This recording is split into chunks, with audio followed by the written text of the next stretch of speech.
Bagaimana bisa kota nelayan kecil ini berubah menjadi luar biasa? Ya, inilah dia, Amsterdam. Kita akan bahas secara lengkap mulai dari awal mula hingga jawaban atas pertanyaan, mungkinkah Indonesia dirubah menjadi seperti Amsterdam? Jadi siapkan diri kalian karena kita akan masuk ke dalam kajian di luar batas nalar manusia.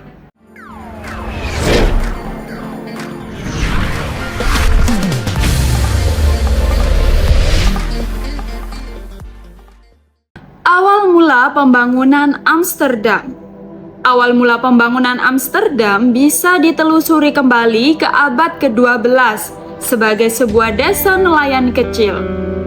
Nama Amsterdam berasal dari kata Amstel, nama sungai yang mengalir melalui kota, dan dam yang berarti bendungan dalam bahasa Belanda. Desa ini secara resmi didirikan pada abad ke-13 ketika penduduk setempat membangun bendungan di Sungai Amstel sebagai solusi untuk mengatasi masalah banjir dan memudahkan akses transportasi air. Pada awalnya, Amsterdam hanya merupakan desa nelayan yang sederhana, tetapi perlahan-lahan berkembang menjadi kota perdagangan, penting karena lokasinya yang strategis untuk perdagangan dan transportasi air. Lokasi geografis Amsterdam yang berada di mulut Sungai Amstel menuju Laut Utara menjadi keuntungan utama yang memungkinkan kota ini berkembang menjadi pusat perdagangan internasional. Selama abad keemasan Belanda di abad ke-17, Amsterdam mencapai puncak kemakmurannya sebagai pusat perdagangan, seni, dan kebudayaan yang banyak sekali diabadikan melalui kanal-kanal dan arsitektur ikonis yang masih bisa dinikmati hingga hari ini.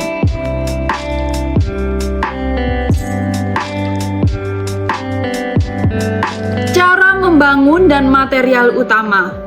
Cara pembangunan Amsterdam yang unik dan material utama yang digunakan merupakan aspek penting yang mendefinisikan karakteristik kota ini. Pada zaman awalnya, konstruksi Amsterdam menghadapi tantangan besar berupa kondisi tanah yang lembek dan juga rawa. Untuk mengatasi ini, metode konstruksi khusus dan material yang spesifik diperlukan. 1. Teknik konstruksi. Untuk membangun di atas tanah yang lembek, Amsterdam menggunakan teknik fondasi tiang pancang.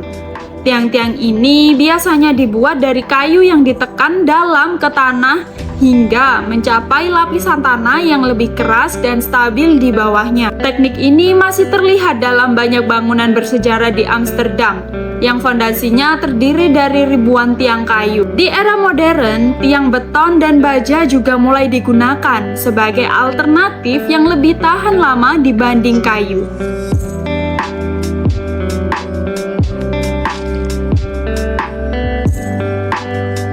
Dua, material utama. Kayu. Pada awal pembangunan, kayu merupakan material utama, tidak hanya untuk fondasi, tetapi juga untuk konstruksi bangunan. Kayu yang sering digunakan adalah jenis kayu keras seperti ek dan juga pinus, yang dapat bertahan lama meski terendam oleh air. Batu bata. Batu bata menjadi populer sebagai material bangunan di Amsterdam, terutama selama abad keemasan. Batu bata digunakan karena tahan lama dan mudah dibentuk, serta memberikan estetika yang menarik pada fasad bangunan. Besi dan baja. Dalam perkembangan selanjutnya, besi dan baja mulai digunakan, terutama untuk struktur dan detail arsitektur pada bangunan modern. Beton. Penggunaan beton menjadi lebih luas di abad ke-20 sebagai respon terhadap kebutuhan konstruksi yang lebih robust dan tahan terhadap kondisi cuaca yang keras. Tantangan. Salah satu tantangan terbesar dalam pembangunan Amsterdam adalah kondisi tanahnya yang lembek dan berawa. Karena berada di bawah permukaan laut, Amsterdam harus menghadapi masalah stabilitas tanah yang signifikan. Teknik fondasi tiang pancang yang mendalam adalah solusi yang digunakan untuk mengatasi masalah ini, di mana tiang-tiang kayu atau beton harus dipancangkan jauh ke dalam tanah untuk mencapai lapisan yang lebih stabil. Sebagai kota yang memiliki banyak kanal dan berada di dekat laut, pengelolaan air menjadi tantangan yang konstan. Amsterdam harus terus mengembangkan dan memelihara sistem pengelolaan air yang canggih untuk mencegah banjir, mengendalikan tinggi muka air, dan memastikan keamanan hidrologis.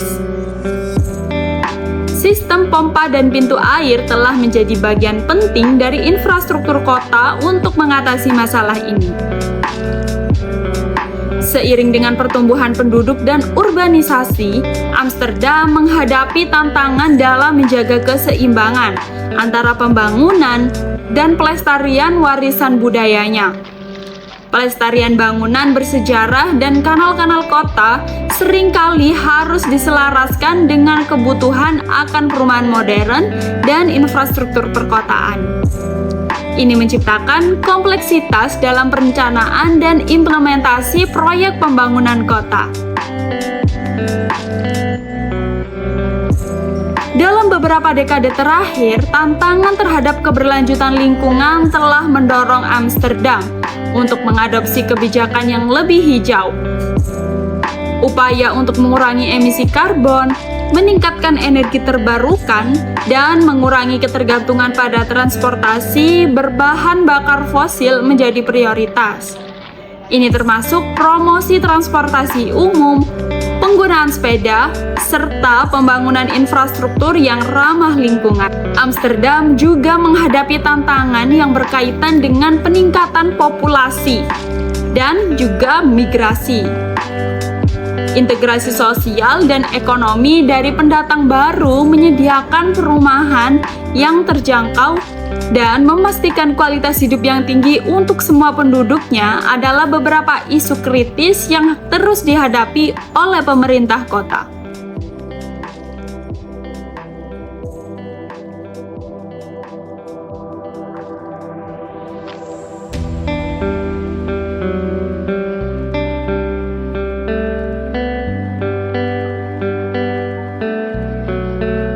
Kemungkinan dibangun di Indonesia. Membangun kota dengan konsep serupa Amsterdam di Indonesia adalah sebuah ide yang menarik, tetapi memerlukan adaptasi yang cermat terhadap kondisi lokal. Pertama, kondisi geografis seperti tanah yang lembek dan berawa di banyak daerah pesisir Indonesia memungkinkan penerapan teknik fondasi tiang pancang yang telah sukses digunakan di Amsterdam.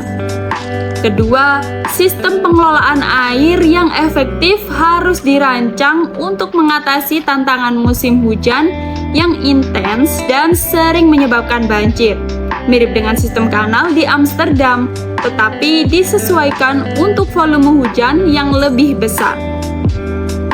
Selanjutnya, kebijakan perkotaan harus mendukung pembangunan berkelanjutan dengan fokus pada transportasi publik dan ruang hijau, mengingat kepadatan populasi di kota-kota besar Indonesia.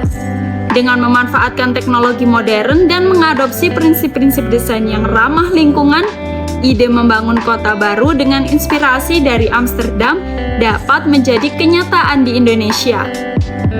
Memberikan model untuk urbanisasi yang berkelanjutan dan juga inklusif. Gimana menurut kalian? Tulis pendapat Anda di kolom komentar ya. Terima kasih karena telah menonton video ini. Jangan lupa like, comment, share, dan juga subscribe agar tidak ketinggalan info menarik lainnya. Sampai jumpa di video selanjutnya. Salam perkasa.